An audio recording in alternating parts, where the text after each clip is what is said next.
Bom, deixa eu começar me apresentando aqui para quem ainda não me conhece. Prazer, eu sou Eduardo Christian, sou empresário de confecção, tenho uma marca de moda masculina conceituada e aqui posicionada no Brás, né, que é o centro aqui, o maior centro de compras do Brasil. Além de ter a minha empresa, a minha confecção, eu também sou mentor de vários outros empresários de confecção. Também ajudo e contribuo muito para o mercado. Por isso, eu escolhi falar sobre esse tema, que é um tema que hoje em dia deve estar tirando o sono de muita gente. Como diz aquele velho ditado, ser ou não ser, eis a questão. Vender atacado ou varejo, ou os dois. E o como fazer isso? Essa é a dúvida que eu venho encontrado aí constantemente na maioria dos empresários de confecção. Esse fenômeno se dá principalmente, na verdade, esse negócio do atacarejo já vem se arrastando aí há muito tempo, porém com o efeito da pandemia, deu um boom nessa questão do atacarejo, porque muitas empresas de atacado, que tinham ali suas redes sociais bem posicionadas, bem trabalhadas, começaram a receber ali uma chuva constante de pessoas de varejo querendo comprar os seus produtos. E aí, muitas marcas agora estão aí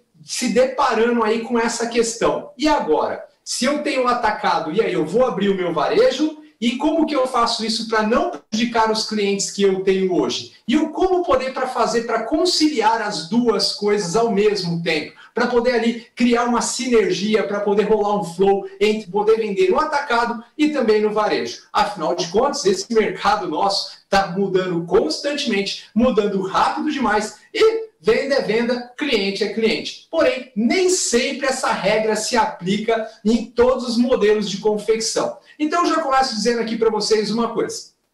A primeira regra que você tem que entender é o seguinte: esse modelo de venda de atacarejo, ele se dá muito bem posicionado quando você pega ali, vamos começar, a história do atacarejo, ela nasceu ali na rua 25 de março, isso na década de 80, foi um fenômeno que passou ali pelo Bom Retiro ali, começou na Zé Paulino, depois isso aí escancarou de vez quando veio a questão da feirinha na madrugada, e esse mesmo modelo de negócio do atacarejo foi levado para os grandes polos de confecção. Quando você olha ali para a região de Goiânia, na 44, ou quando você fala em Santa Cruz do Capibaribe, ou quando você olha para a região de Fortaleza. Porém, mesmo nesses grandes centros, você tem empresas que se posicionaram com o objetivo de querer vender só para o atacado, né? Então a gente não pode também generalizar, mas a gente tem que entender uma coisa. Como eu sempre digo, você que está na confecção, você tem que entender o que eu faço, para quem eu faço, como eu faço, para quem eu vendo e aonde eu vendo.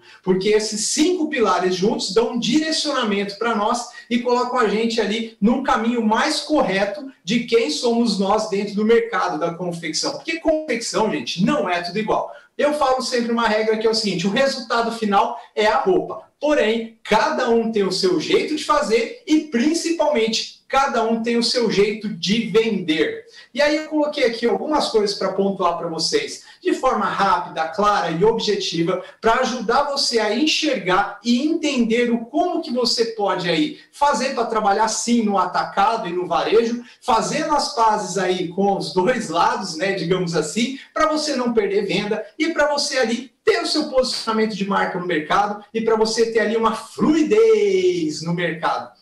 Que tem uma coisa que vem acontecendo constantemente com esse fenômeno que eu acabei de falar, né, da invasão, né, do varejo, invadindo os Instagrams ali das marcas de atacado. Por mais que você coloque na sua bio que você coloca na sua bio ali do Instagram que você só vende atacado, às vezes eu tenho a impressão que muitas pessoas não leem ali que a gente é atacadista, né? E o pessoal fica mandando mensagem: como é que eu faço para comprar sua roupa e não sei o que e tudo mais.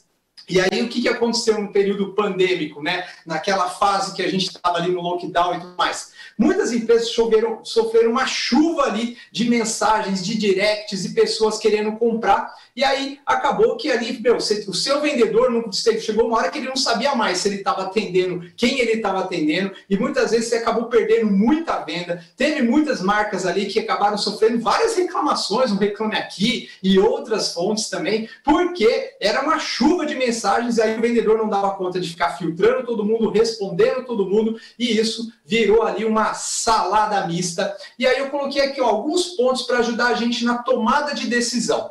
E o que é nos ajudar nessa tomada de decisão? Como eu disse agora há pouco, venda é venda. A gente tem que ali entender o poxa, pera lá, mas se está vindo uma chuva de contatos de varejo para mim, será mesmo que não é o momento de eu me colocar no varejo? Será? Só que aí, se você tem praça fechada com alguns clientes, como que você lidar com essa situação? E aí, eu já começo dizendo a respeito dessa questão, então, de praça fechada. Quando a gente fala sobre praça fechada, porque muitos compradores de atacado, seja você que trabalha ali com o modelo de negócio de representante comercial, ou se você é fast fashion, pronta entrega, você sabe que muitos clientes nos pedem para ter a praça fechada com a gente. E aí, é a primeira questão. Qual é a regra que você estipula para fechar uma praça com o seu cliente?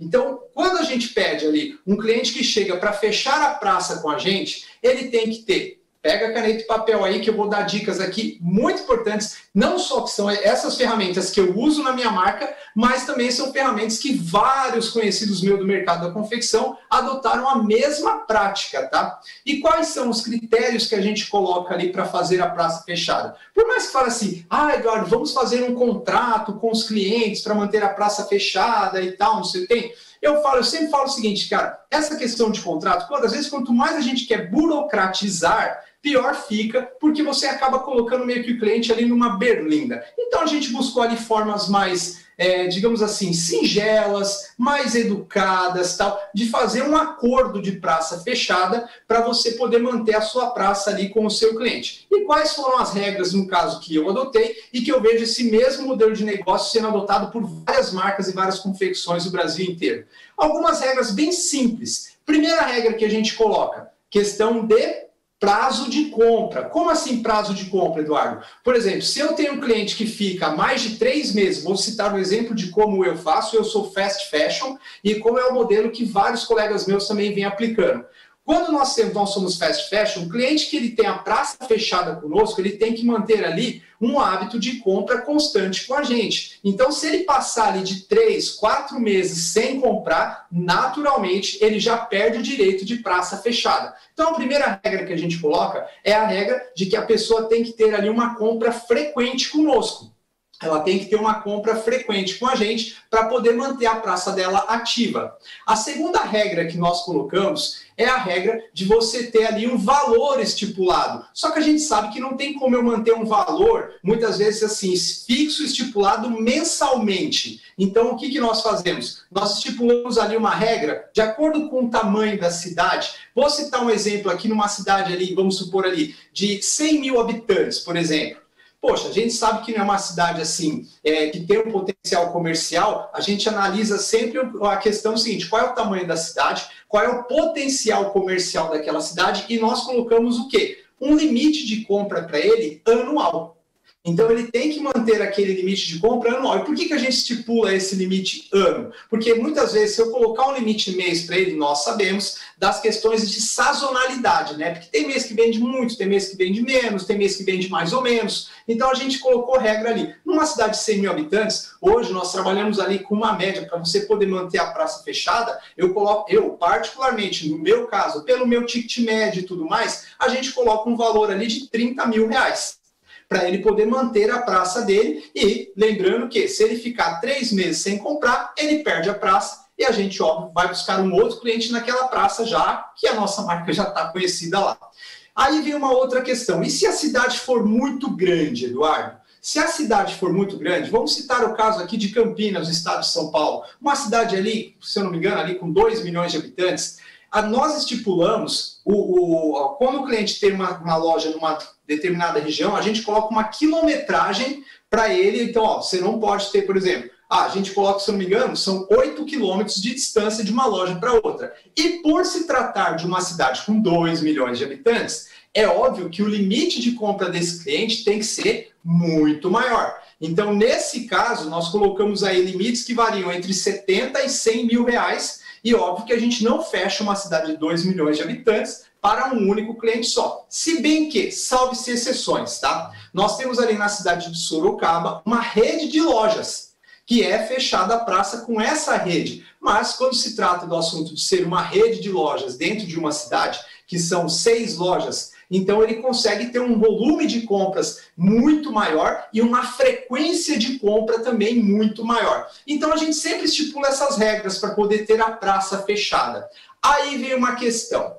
Não adianta, por mais que a gente tome todos os cuidados para fechar a praça e tudo mais, não sei o que tem, sempre tem alguém que dá um jeito de furar a praça. Sempre tem alguém, por exemplo, que eu falei da cidade de Sorocaba, que nós temos a praça, a cidade inteira fechada com um único cliente. E já aconteceu sim, de outra pessoa, outro lojista, colocar produto nosso para revender naquela cidade. Por quê? Esse cliente, de repente, ele tinha 3 CNPJs, ele tem lojas em outras cidades e também loja em Sorocaba. Então, o que ele fazia? Ele comprava com um CNPJ e mandava a mercadoria para as outras lojas. Muitas vezes até para confrontar com esse cliente que tem lá na cidade dele. O que eu quero dizer com isso? Não importa o tanto que você blinde a praça, sempre alguém vai dar um jeito de furar e sempre o cliente, óbvio, no direito dele, vai reclamar pelos direitos dele.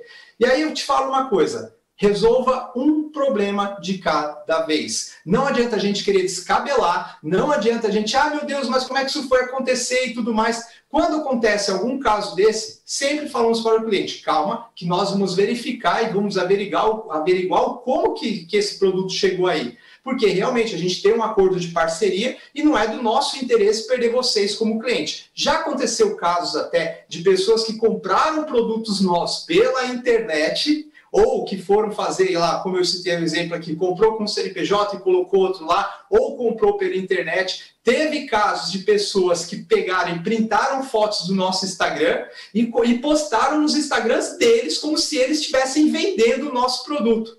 Enfim, sempre vai ter um jeito de alguém furar e sempre o cliente vai reclamar. Se esse não é o seu caso, mas se você hoje aí está passando por essa questão, poxa, minha venda de varejo começou a aumentar, e agora, Eduardo, o que eu fico? Eu fico no atacado ou eu fico no varejo? Então eu vou ensinar para vocês aqui rapidinho para a gente fechar esses 15 minutos com chave de ouro. Como que você faz para tomar a decisão correta, para saber o que está compensando mais para você. Então, vem comigo aqui, ó. Eu deixei aqui preparado. Você tem que fazer aqui, ó, atacado versus varejo. Então, a primeira análise que você tem que fazer, qual é o percentual que você hoje está vendendo de atacado, comparando com o percentual de varejo? Até aí está muito simples. Só que quais são as análises que eu faço? Quanto tempo eu estou investindo, né, no caso do tempo da minha equipe e tudo mais, para fazer a venda da mesma quantidade de roupa nos dois casos, e quanto eu estou investindo em cada situação,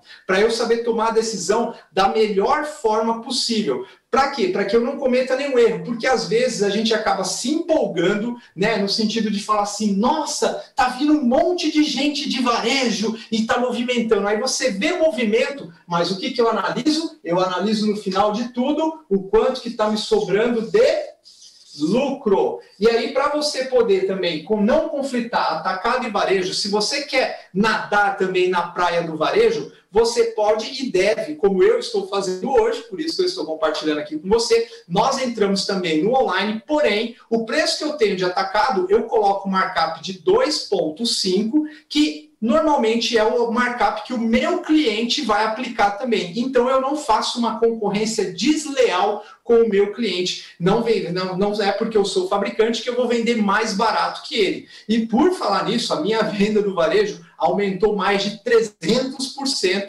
E hoje nós fazemos essas análises que eu estou ensinando você para a gente saber tomar a decisão futura da nossa empresa, para qual caminho ela vai daqui para frente e como que nós vamos nos posicionar no varejo. Olha, em 15 minutos eu espero ter podido aqui contribuir com vocês e dar aqui umas ideias para você aí surfar a onda do atacarejo, que veio para ficar, tá, gente? Não adianta. Então a gente tem que buscar o melhor caminho para saber lidar e surfar aí nos dois lados vou falar assim, dessa maré turbulenta, quando é falar sobre atacado ou varejo. Eis a questão. Então deixa aqui, meu super beijo para vocês. Espero que tenham gostado dessa breve explicação. E me sigam no Instagram, Eduardo Christian Original, porque tem um monte de falsificado por aí. Vejo vocês com muito mais conteúdo.